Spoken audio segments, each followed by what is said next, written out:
Perezida Uhuru Kenyatta wa Kenya yatangije intambwe yo kuvana igihugu mu bwigunge, ingendo z'indege mpuzamahanga zisubukurwa ku itariki ya mbere y'ukwezi kwa munani, hanakurwaho inzitizi ku ngendo imbere mu gihugu. Umushinga wo gupima virusi ya korona watangajwe na Perezida mushya w'u Burundi watangiye gushyirwa mu bikorwa i Bujumbura.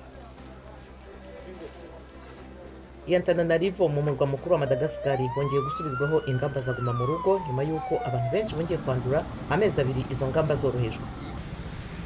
Muri Kameruni, impirimbanyi André Blaise Esama yagerageje kureba uko inzibutso zishimangira ibikorwa by'ubukoloni bw'Ubufaransa zakurwa mu gihugu zigasimbuzwa intwari z'imbere mu gihugu.